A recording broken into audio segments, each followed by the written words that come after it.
Railway ನಿಲ್ದಾಣಕ್ಕೆ ಪ್ರಪ್ರಥಮ ಬಾರಿಗೆ ಆಗಮಿಸಿರತಕ್ಕಂಥ ಸಿಕಿಂದ್ರಾಬಾದ್ನ ವಿಭಾಗೀಯ ನಿಯಂತ್ರಣ ಅಧಿಕಾರಿಯಾಗಿರ್ತಕ್ಕಂಥ ಆರ್ ಗೋಪಾಲ್ ಕೃಷ್ಣನ್ ಅವರು ಇವತ್ತು ರೈಲ್ವೆ ನಿಲ್ದಾಣಕ್ಕೆ ಬಂದಿದ್ದರು. ಅವರಿಗೆ ನಾವು ಸನ್ಮಾನಿಸಿ ಮನವಿ ಸಲ್ಲಿಸಲಾಯಿತು. ಸುಮಾರು 13 ಎಕ್ಸ್ಪ್ರೆಸ್ ಗಾಡಿಗಳು ಹಿಂಗೆ ನಮ್ಮ ಸ್ಟೇಷನ್ ಮುಖಾಂತರ 5 ಹೊತ್ತು ಅವು ನಿಲುಗಡೆ ಆಗಬೇಕು.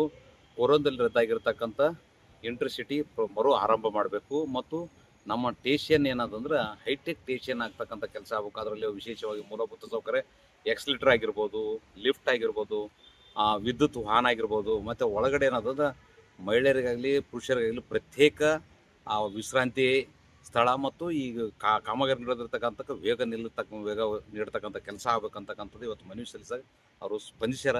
ಹಂಗಾಗಿ ನಮಗೇನದ ನಮ್ಮ ಜಿಲ್ಲೆ ಹಾಗೆ 16 ವರ್ಷ ಆದರೂ ಕೂಡ ಇಲ್ಲಿವರೆಗೆ ಏನದ ಈ ಹಿಂದೆ DRM ಗುಂತಕಲ್ಲು ಮತ್ತು ಅವರಿಗೆ ಸಾಕಷ್ಟು ಹೋರಾಟ ಮಾಡಿ ಮನವಿ ಸಲ್ಲಿಸಿದ್ರು ಕೂಡ ಇಲ್ಲಿವರೆಗೆ ನಮಗೆ ಯಾವುದೇ ಥರದಾಗ ಸ್ಪಂದಿಸಿಲ್ಲ. ಹಂಗಾಗಿ ಮುಂದಿನ ದಿವಸದಲ್ಲಿ ಇದು ನಮ್ಮದು ಕೊನೆ ಮನವಿ. ಇದು ಇವರಿಗೆ DRM ಸಿಕಿಂದ್ರಾಬಾದ್ ಅವ್ರಿಗೆ ಕೊಟ್ಟಿದ್ವಿ, ಮತ್ತು ಸಂಸದರಾಗಿರ್ತಕ್ಕಂಥ ಕಲಬುರಗಿ ಯಾರು ರಾಧಾಕೃಷ್ಣ ದೊಡ್ಡಮನಿ ಸರ್ಗನ ನಾವು ಮನವಿ ಸಲ್ಲಿಸಿದ್ವಿ, ಮತ್ತು ರಾಯಚೂರು ಸಂಸದರಾಗಿರ್ತಕ್ಕಂಥ ಕುಮಾರ್ ನಾಯ್ಕ್ ಸರ್ ಕೂಡ ಇವತ್ತು ಮನವಿ ಸಲ್ಲಿಸಿವಿ. ಈ ಮನವಿ ನಾವೇನು ಸಲ್ಲಿಸಿವಲ್ಲ ಇದು ಕೊನೆ ಮನವಿ. ಇದ್ರ ಮ್ಯಾಗ ನಮ್ಮ ಕೆಲಸ ಆಗಬೇಕು. ಆಗಲಿಲ್ಲ ಅಂದರೆ ಮುಂದಿನ ದಿವಸದಲ್ಲಿ ಸಾರ್ವಜನಿಕರನ್ನ ರೈಲ್ವೆ ಪ್ರಯಾಣಿಕರು ಎಲ್ಲರೂ ಸೇರಿ ಹಂತವಾಗಿ ಕೇಸಿ ವಿನೂತನ ಪ್ರತಿಭಟನೆಗಳು ಮಾಡಬೇಕಾಗ್ತದೆ ಅಂತಕ್ಕಂಥದ್ದು ಇದೇ ಸಂದರ್ಭದಲ್ಲಿ ನಾನು ಎಚ್ಚರಿಕೆ ಮಾಡ್ತೀನಿ. ಯಾದಗಿರಿ ಜಿಲ್ಲೆಯಾಗಿ ಸುಮಾರು 16 ವರ್ಷ ಕಳೆದರು.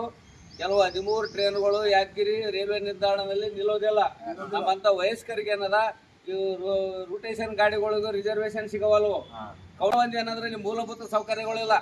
ಏಜ್ ಆದವರಿಗೆ ಕುಂದ್ರಲಿಕ್ಕಿಲ್ಲ, ಲ್ಯಾಟ್ರಿನ್ ವ್ಯವಸ್ಥೆ ಇಲ್ಲ, ಲಿಫ್ಟ್ ಇಲ್ಲ. ಎಲ್ಲ ವಯಸ್ಕರಿಗೆ ಮತ್ತು ಮಹಿಳೆಯರಿಗೆ ಎಲ್ಲರಿಗೆ ಭಾಳ ತೊಂದರೆ ಆಗ್ಯದ.